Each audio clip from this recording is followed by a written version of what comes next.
İslamı tapmağımız, ama tamam bir İslam'a gəldin, qarşımda da deyir adamın bu qədər yollar var. Hansı yolla gedəcək? Bu İslam bizə lazım deyil. Bizə özü doğru düzgün gələn neçə əsrdir, 15 əsrdir.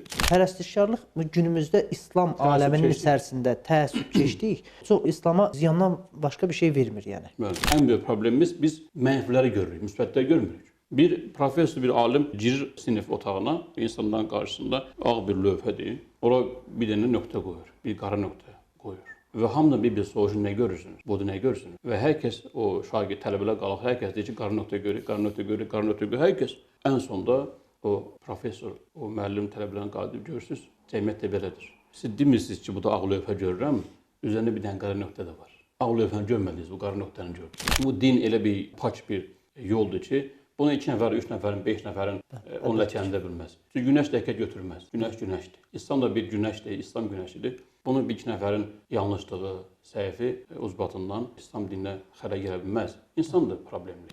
Mən namaza başlayaram, qorxuram ki, bir yerdə buraxaram. Bir də elin qınağı da var orada. Dünənə qədər içki içdiyi bir stolda oturduğu adam sabah onu qınayacaq deyə gələ bilmir bəzən.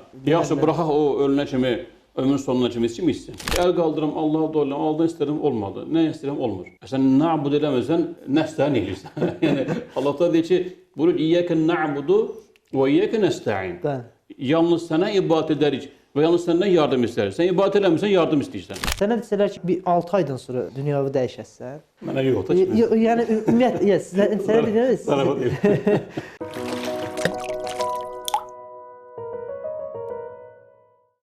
Psixologiyada bir şey var. Bir müalicə prosedurlarından biri də odur ki, yaxşı işlər başına gəldikcə bir balon tutursan özün üçün, yaxşı işlər başına gəldikcə onu bir kağıza yazıb atırsan.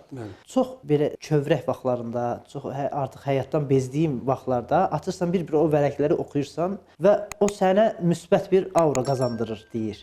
Amma Allahı tanıyan, Allaha şükür eləyən bir qul daima əlbəttə ki, bilir ki, Rəbbim mənə nə böyük nemətlər verir. Birincisi, bizi Allah yoxdan var edib. Bu başlı başına bizə tanınmış bir özəllikdir. İkincisi, nəbatatdan və ya heyvanatdan yaratmayıb, onlardan da fərqləndirib və heyvanlardan bizi ayıran bizə bir ağıl veribdir.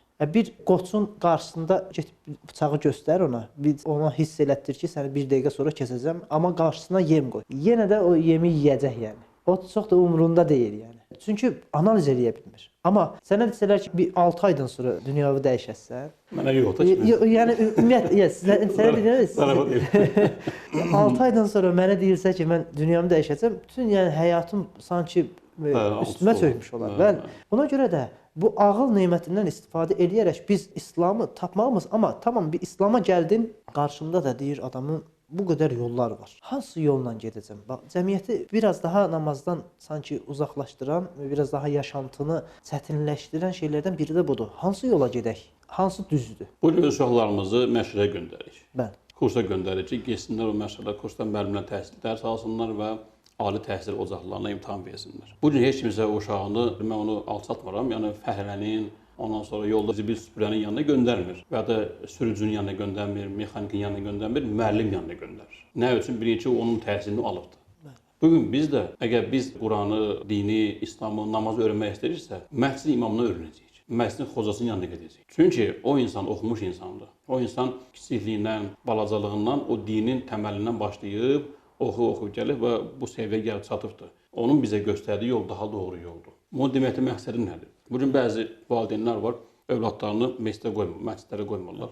Məscidə getsə, orada kiməsə qoşacaq, kiməsə yanına gedəcək, nə olacaq, Allah qorusun falan. Belə deyil. Necə ki, müəllimin yanına göndərirsən uşağını, ona dünyəvi fənlərini öyrədirsən, dünyasını qazansın deyə.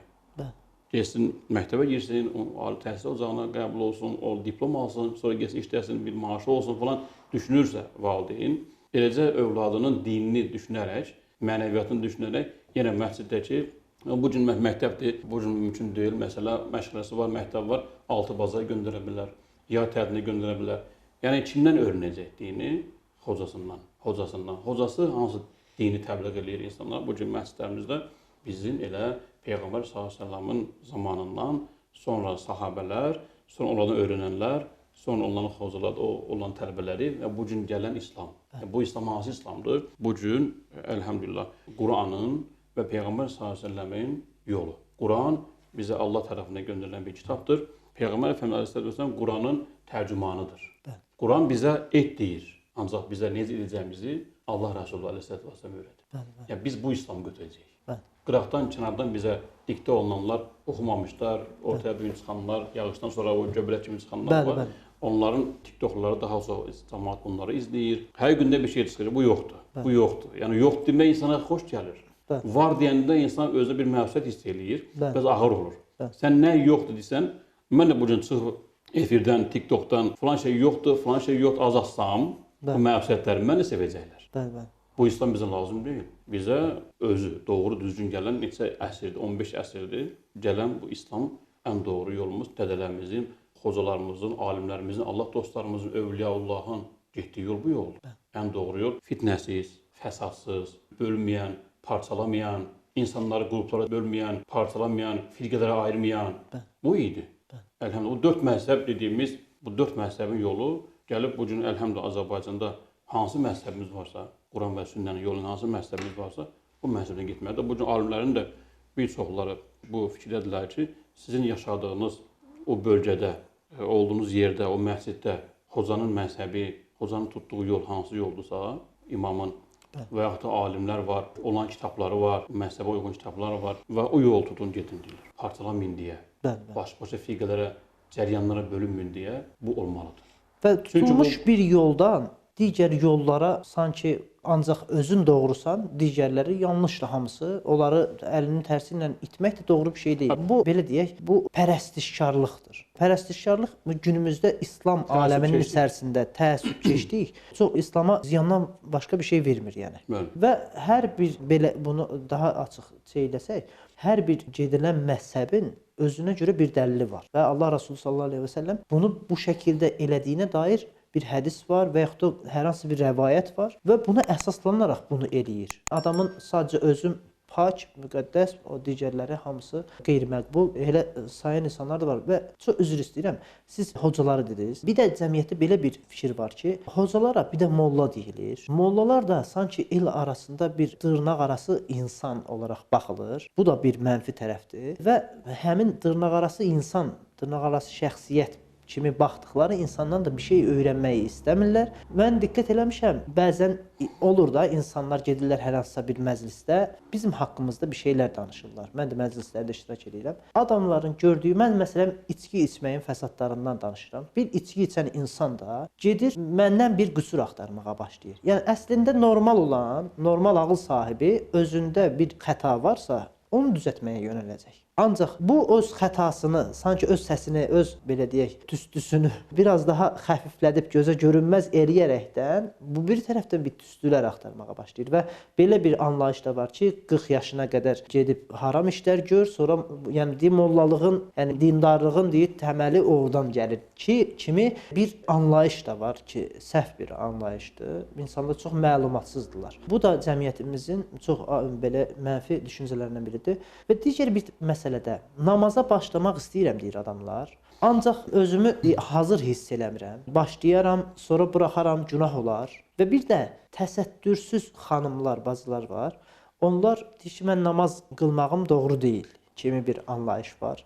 Bunlar haqqında danışsaydınız. Bu molla mövzusu dediniz, onu inşallah izah etməyə çalışım. Molla əslində zamanında böyük şəxsiyyətlərə, məsələn, Molla Nəsrəddin, Molla Pənah Vaqif. Yəni, molla deyiləndə bir titul idi. Bugünkü deyək ki, elmi titul, bir insan gedib elm alır, təhsil alır və gəlir olur doktor, professor falan. O vaxtda yəni savadlı, elmli insanlar. Əslində molla adından yəni üçmək lazım deyil əslində. Amma zamanla nə oldu? Bu molla məfhumu da, bu ifadə də zamanla insanların sevmədiyi bir simvola çevrildi, ifadəyə çevrildi. Nəyə görə? O da 3-5, yəni fıldaqçıya görə, 3-5 xurafatçıya görə. Yəni 3-5 xurafatçıya görə durub bu sistemə, din xadimliyinə, bu molla sisteminə dil uzatmaq doğru olmaz. Məsələn, biz deyə bilərik müəllimlər hamısı belədir. Müəllimlər hamısı, polislər hamısı, falan kəslər hamısı, yəni həkimlər hamısı, yəni hər kəsə şamil etmək olmaz. Hər sahədə mənfi xarakterlər var, müsbət xarakterlər var. Biz müsbətləri görəcəyik. Bizim ən böyük problemimiz bir kütlə olaraq, ən böyük problemimiz biz mənfiləri görürük, müsbətləri görmürük. Bir professor, bir alim girir sinif otağına, insanların qarşısında ağ bir lövhədir. Ora bir dənə nöqtə qoyur, bir qara nöqtə qoyur. Və hamıdan bir soruşur, nə görürsünüz? Budur, nə görürsünüz? Və hər kəs, o şagird, tələbələr qalaq, hər kəs deyir ki, qara nöqtə görür, qara nöqtə görür, qara nöqtə görür. Hər kəs ən sonda o professor, o müəllim tələbələrin qalib görürsünüz, cəmiyyət də belədir. Siz demirsiniz ki, bu da ağ lövhə görürəm, üzərində bir dənə qara nöqtə də var. Ağ lövhəni görmədiniz, bu qara nöqtəni gördünüz. Bəli. Və insanlar bu cür qara nöqtə axtarır. Çox təəssüf, yəni mənfi tərəfə baxır. O insandır, insan müsbət xarakterli olur. Təbii ki, o sahəni özünə büyündülər maşinliklik. Yəni o sahəni özünə biznes kimi seçib, bəli, Allah eləməsin, Allahın izin vermədiyi şeyləri edir və eyni zamanda mollaq eləyir. Bu olmaz təbii ki. Bu artıq o insan tamamilə yanlış yoldadır. Biz onu demirik molla. Ona elə cəmaət elə arasında maşinlik kimi adlar qoyurlar. O da batırır. Yəni bu adları, bəli, bu yolu. Əlhəmdülillah, bu din elə bir pak bir yoldur ki, bunu 2 nəfər, 3 nəfərin, 5 nəfərin onu ləkələndirə bilməz. Çünki günəş ləkə götürməz. Günəş günəşdir. İslam da bir günəşdir, İslam günəşidir. Bunu bir 2 nəfərin yanlışlığı, səhvi ucbatından İslam dininə xərə gələ bilməz. İnsandır problemli. Əlbəttə ki. Bu belə, bu molla haqqında dediniz ki, belə düşünülən insanlar. İkincisi məsələ, mən namaza başlayaram, qorxuram ki, bir yerdə buraxaram. Birincisi hələ bir başlamamısan. Bu şeytandandır. Və içində şeytan, "Əlləzi yuvəsvisu fi sudurin nas." Allah Azze ve Celle bize açıq-aşkar deyir Quranda. O şeytan ki, əlləzi, o ki, yüvəsvisu, vəsvəsə verir. Fi sudurin nas, insanların qəlbinə içinə deyir. Nə deyir? Yox, başlama. Özünə asıl deyir o. Elə bil ki, özü fikirləşir buna. Bu ki, içindən gələn vəsvəsədir. Birdən başlayasan, buraxarsan. Birdən sən elə bir başla, hər şeyin başlanğıcı çətin olur. Bir də elin qınağı da var orada. Məsələn, dünənə qədər içki içdiyi bir stolda oturduğu adam sabah onu qınayacaq deyə gələ bilmir bəzən. Bu Kim oldu? Yaxşı, buraxaq o ölünə kimi, ömrün sonuna kimi içki mi içsin? Ömrün sonuna kimi pis yolda mı geçsin? Ömrün sonuna kimi haram işlər mi işlərsin? Bəli, əslində yenə bizim cəmiyyətimizin bir problemindən budur. Doğru yol gələn insanları araya qoyurlar. Baxın, Quran-ı Kərimdə Allah Teala buyurur, biz elə bir peyğəmbər göndərmədik ki, ona istehza etməsinlər. Elə bir elçi göndərmədik ki, onunla istehza etməsinlər. Bunu peyğəmbərimiz elədilər, bunu Nuh əleyhissalam elədilər, bunu İsa peyğəmbərə, bunu Musa peyğəmbərə, İbrahim peyğəmbərə. Peyğəmbərlərə insanlar istehza etdilər. Əslində orada bir qərarlılıq göstərmək Allahın sənə izzət bəxş eləməsi olur. Onun sonucunda bir mükafat olaraq Allah Teala insana bir izzət verir. Təbii ki. Baxın, mən balacaqdan tanıyanda məni bildim və kiçikliyindən Quran din yoluna düşmüşəm. 11-12 yaşımdan. Amin. Allah sabit etsin, son nəfəsə qədər qorusun. Deməkdə məqsədim nədir? Məktəbdə molla deyirlərdi. Əsgərə getdim, molla deyirlər. Ancaq mən bundan heç də üşmədim, heç də çəkinmədim. Çünki insanlardır. Ola deyəcəklər, sən doğru yolda ol. Doğru yolundan sonra, Quranda Allah Teala buyurur, sən doğru yol olduqdan sonra o əyri yolda olanların nə deməsi sənin üçün mühüm deyil. Əlbəttə ki. Sən yolunu hazırlamazlar, sən doğru. Kim nə deyir desin. Qınaq, bu problem budur. Birisi yanlış yolda gedir, onu qınayan yoxdur. Hətta qınayır, o qınaqdan qorxan yoxdur. Ancaq haqq yola gələndə, doğru yola gələndə kimsə mənə qınayacaq, kimsə mənə belə deyəcək, biz onu qorxmağa çəkinməliyik. Biz qərarlı olmalıyıq ki, bu mənim getdiyim yol haqq yoldur, doğru yol. Və namaza başlayaq, ibadətə başlayaq, gözəl niyyətlə başlayaq, Allah Azze ve Celle'dən yardım istəyək. Şübhəsiz ki, bu gün özümüz də ibadətə Allahın yardımı eləyirik. Biz nə deyirik namazda oxuyarkən Fatihə surəsində? İyyəkə na'budu və iyyəkə nəstə'in. Yalnız sənə ibadət edərik və yalnız səndən yardım istəyərik. Yəni bu gün adamlar var, yeri gəlmişdən deyim, əl qaldırım, Allah'a dolayım, Allah'dan istəyirəm, olmadı. Nə istəyirəm, olmur. Sən na'bud eləməsən, nəstə'in eləyirsən. Yəni Allah da deyir ki, buyurur, İyyəkə na'budu və iyyəkə nəstə'in. Yalnız sənə ibadət edərik və yalnız səndən yardım istəyərik. Sən ibadət eləmirsən, yardım istəyirsən. İbadət yoxdur.